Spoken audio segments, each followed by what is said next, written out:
He makes my skin crawl, Sadiq Khan, because there's something really wrong with a person who doesn't want to fight for the safety of children at risk, especially with all that power. Would you agree this is an indicator of broken Britain? Criminals are so emboldened now that actually people who have no need to steal do it for the thrill of it because they can, because they can get away with it. I keep saying the word ridiculous, but this is genuinely just ridiculous. Well, it's gone beyond. It used to be something you could make jokes about and find funny. I think it is so serious. This is a convicted sex offender who sexually assaulted a 14-year-old girl. I can't even blame Kubetu for it because he actually went back to the prison and said, I don't think I should be out, I think I should be in there. And they're like, no, you should definitely be out.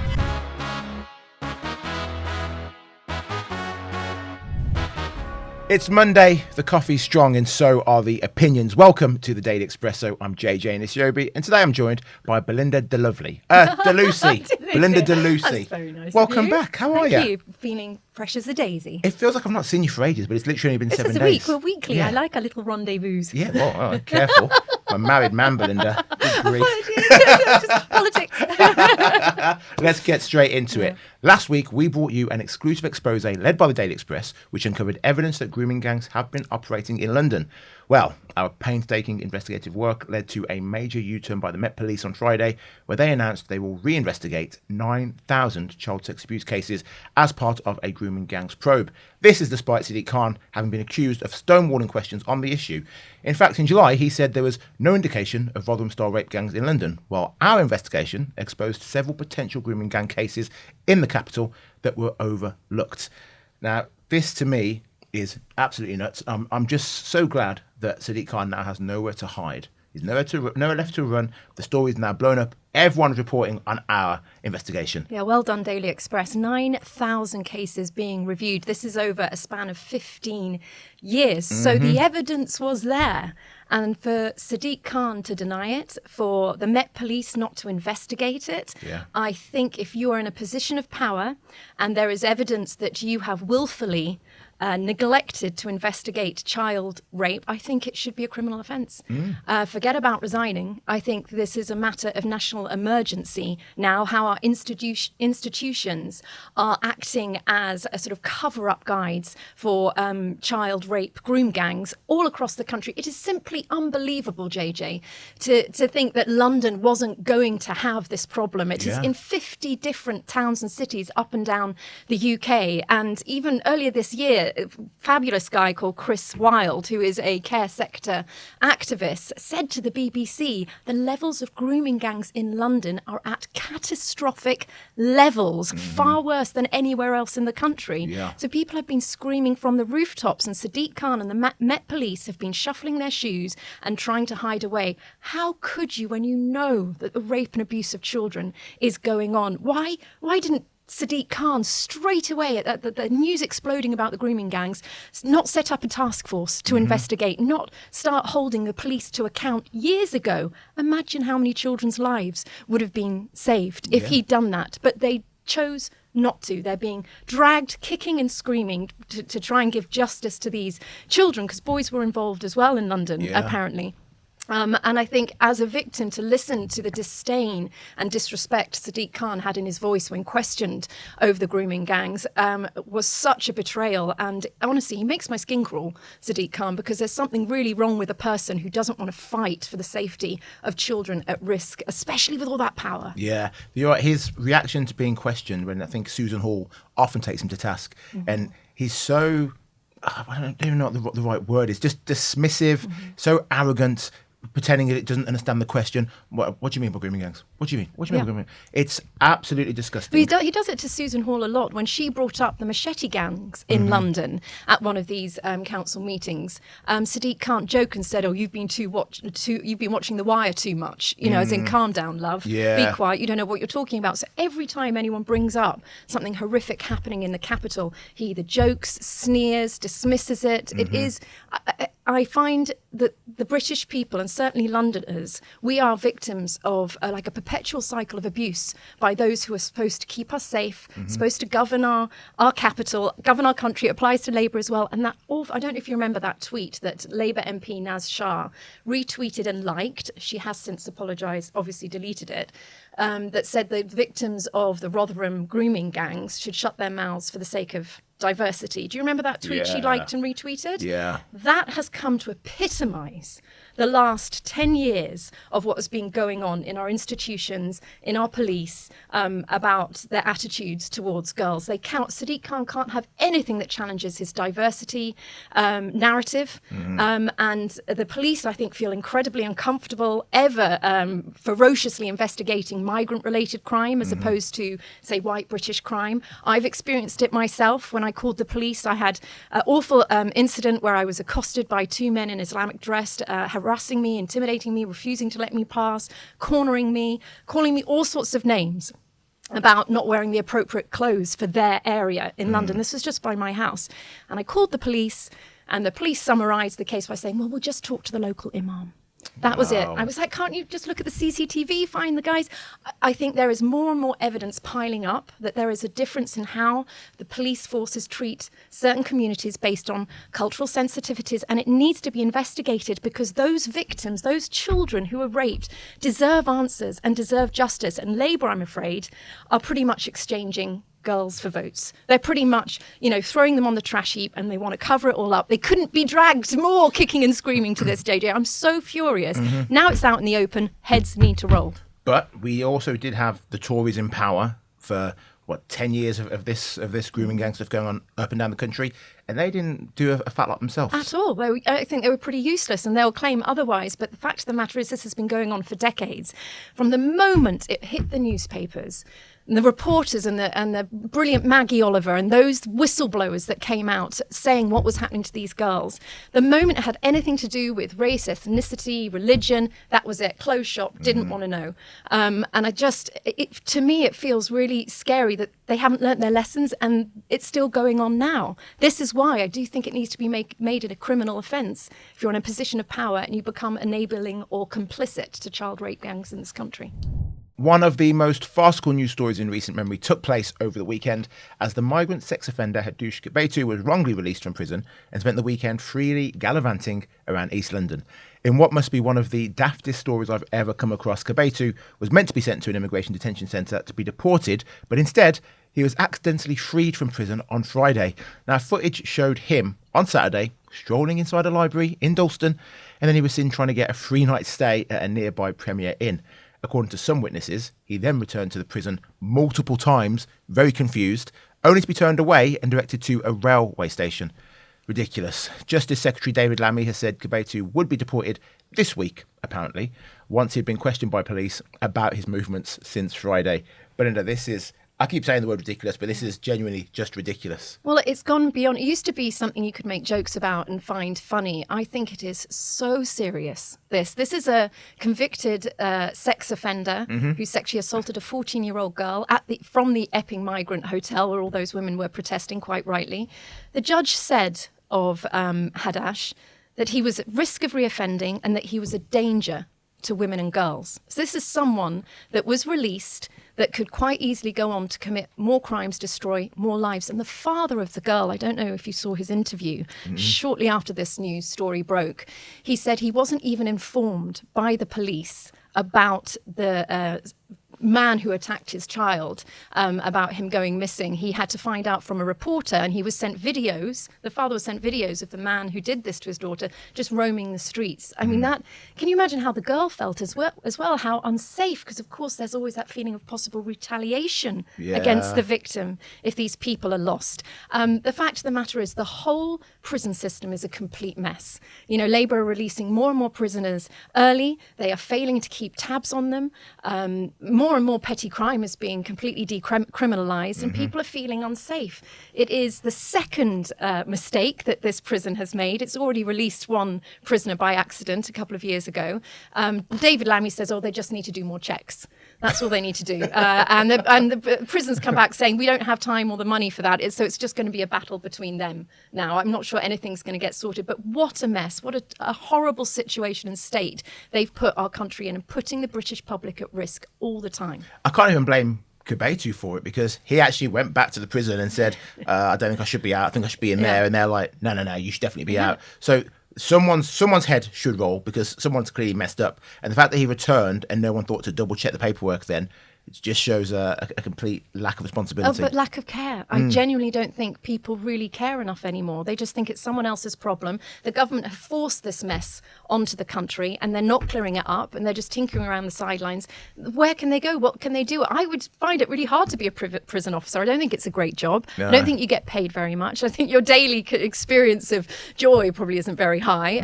And they're unbelievably stretched. Yeah. And of course, the Labour government says, we've got no money for new prisons. We've got no money for more prison staffs, while siphoning off billions to other countries and to, hotels with men who break into our country. It is really a sad state of affairs, and I just think the British public are always the last on the list of priorities when it comes to government. Well, you can tell the guy was in Dalston, trendy Dalston, because he was spotted with an avocado bag. Yes, I saw that. That is peak Dalston. Yes, I saw that. He should be deported, but so should all the foreign criminals. That would free up about 11,000 spaces. Yeah. I do think they should serve a bit of time first, of course, because that's justice, but they should be deported, no question, straight away. Problem is with open borders, you deport anyone, they can be right back on a boat, back in again, in a few weeks' time. So it's a cycle of catastrophe that we're in at the moment. But, there's always hope, JJ. I'm always optimistic that we can turn it around.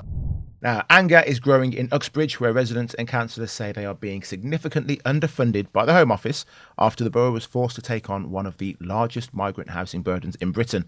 With 1 in every 10 hotel-housed immigrants in the UK currently being housed in Hillingdon, which includes Uxbridge, the local council is legally required to house those presenting as homeless that come through the international airport Heathrow, which is inside its boundaries.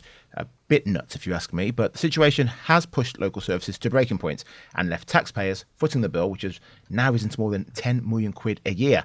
Tory-run Hillingdon says the Labour ministers are dumping immigrants on the area without consultation or adequate funding, which has now forced residents of the town to pay the costs of Whitehall's failure to bring immigration under control. It doesn't seem fair that Uxbridge is having to take on this huge burden simply because Heathrow is within its borders. It's not fair anywhere in the UK that this is happening. It's not fair on Uxbridge, £10 million a year. Can you imagine what that could do to the local residents there? Yeah. How it could fix their public services, how it could help the special needs children, how it could improve, buildings and potholes. Oh no, it's being siphoned off again to people who come into our country and they just either disappear or they get treated to, a pot of gold in comparison to their daily lives back at home. For me, it just seems like insanity. I think historians are going to look back on how Westminster how the state has abused the British people over asylum and immigration, and look back in horror at what is being forced onto communities, because it's not just about money, JJ. It's not just about public services straining at the seams to try and cope with everyone. It is frightening. It's dangerous. There is a problem with cultural clashes with a lot of the men that come over from very rural, deeply misogynistic, violent, terror hotspot parts of the world. We don't know who they are. They probably haven't seen a woman's ankle, in a very long time. And it really matters to the local community that they're looking around and they're having these unvetted men forced onto their streets they don't have a say. We never voted for this. The ballot box is supposed to be that peaceful vehicle for the people to say, no, enough, we don't want that. But both the Labour and the Conservative government have completely trashed the ballot box. We have no voice. We have no way to change our stake in this anymore. And that is very dangerous for peace. Certainly not a recipe for peace, I recognise, doing that to the ballot box. So good luck to them.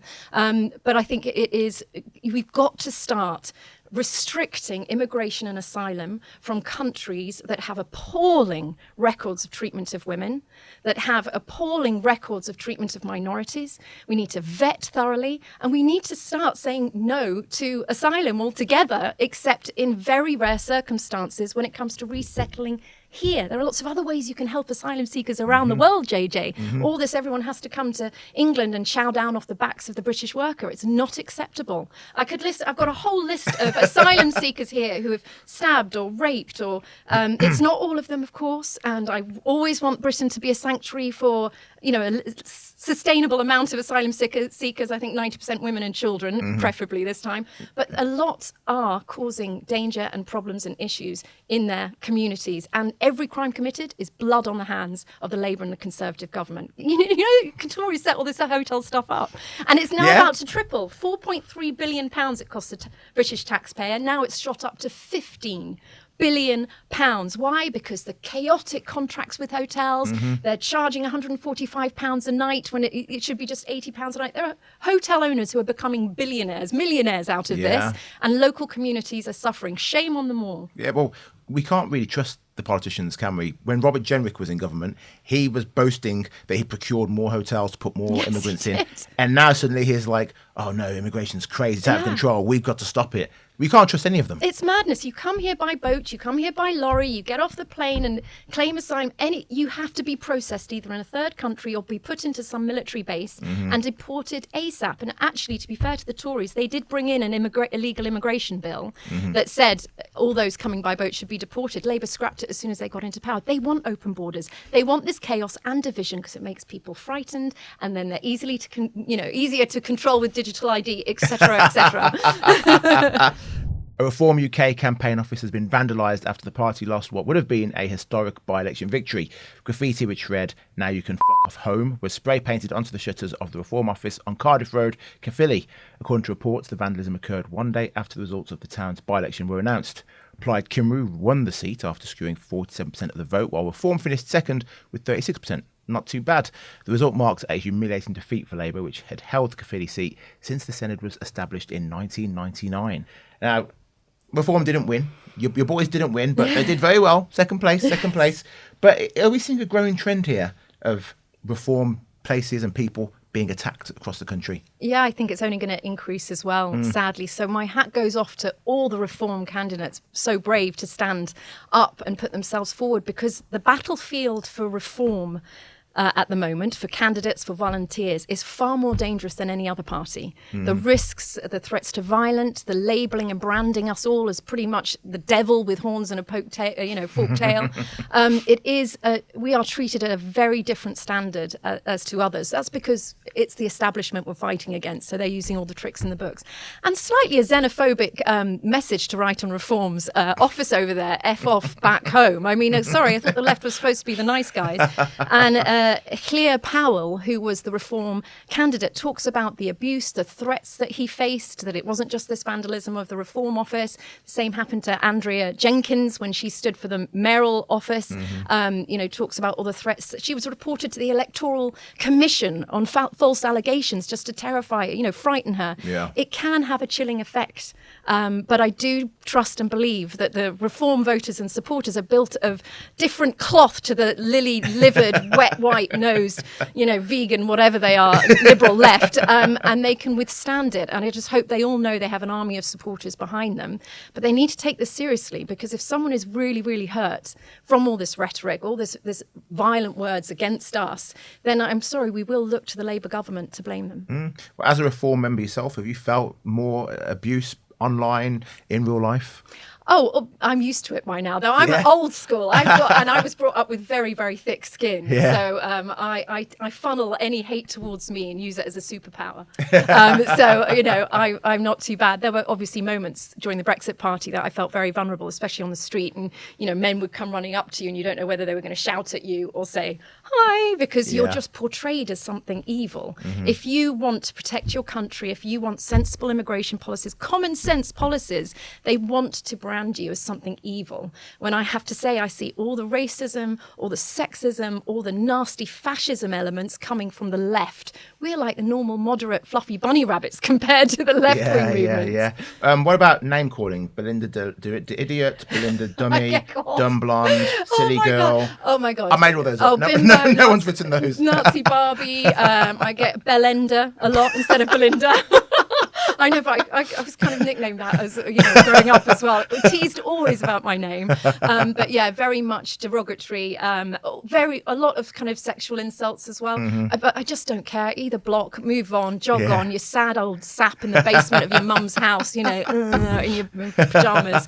It doesn't bother me because this country is worth fighting for, JJ. My God, our ancestors spilt blood throughout 2,000 years to defend and build this country. The least we can do is put up with a few mean tweets. Reform, were they happy to finish in second?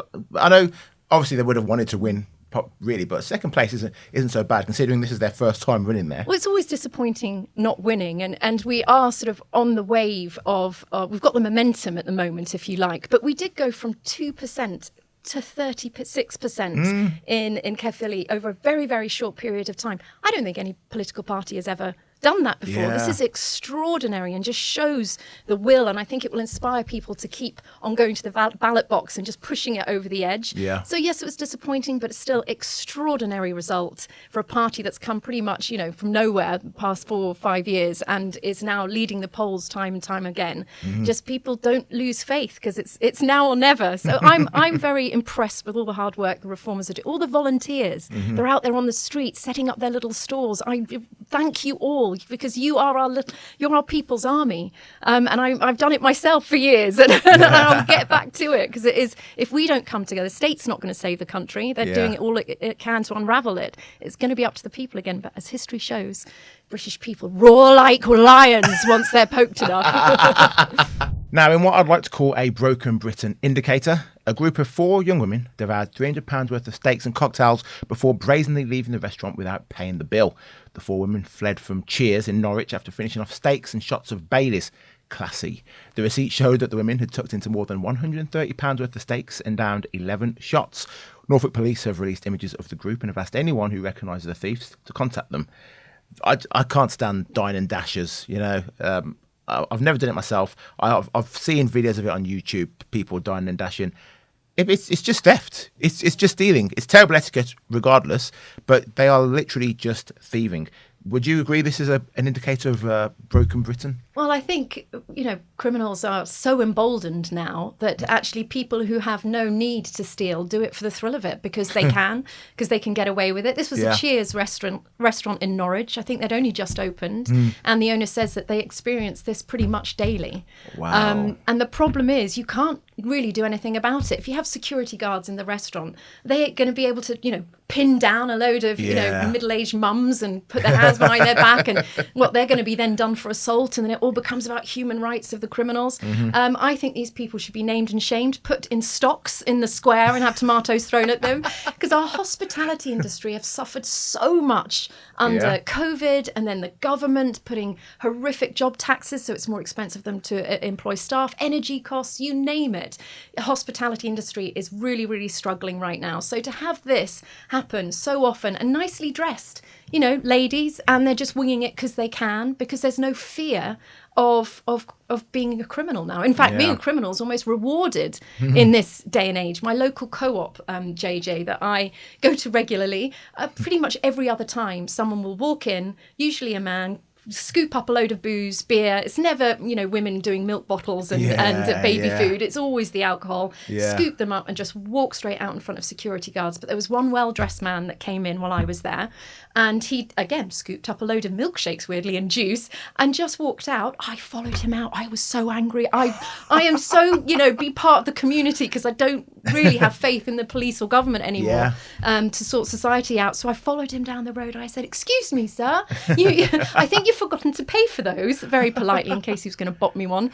And he just turned around and went, "Oh, sorry, can you put them back for me?" In a really nice voice. And I thought, this is what's happening, is that, but they don't, you can go and nick anything you like. Nothing will be done to you. It's a sorry state of affairs, because the money gets put back onto food prices and things for the local customers. And my God, England and the UK seems to have completely sort of unravelled in the sense of justice and duty and responsibility. So I do think there's a broken window theory. I don't know if you know Rudy Giuliani, the New York mayor, transformed the crime in New York, because he said you've got to start with the petty crime first.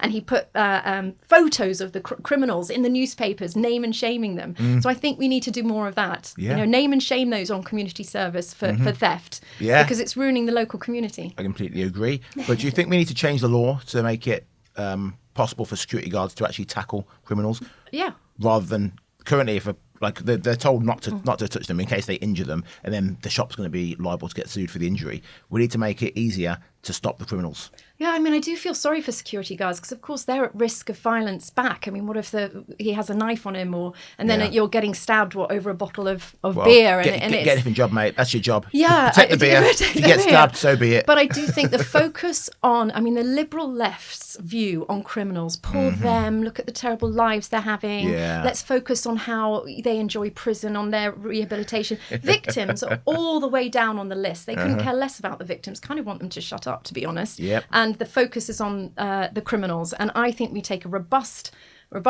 view on this. And if you choose to commit a crime, be prepared to be wrestled to the ground and get a couple of black eyes. Yeah. You know, I mean, that's Yes. sorry, but Yes. because it's your choice, it's your decision.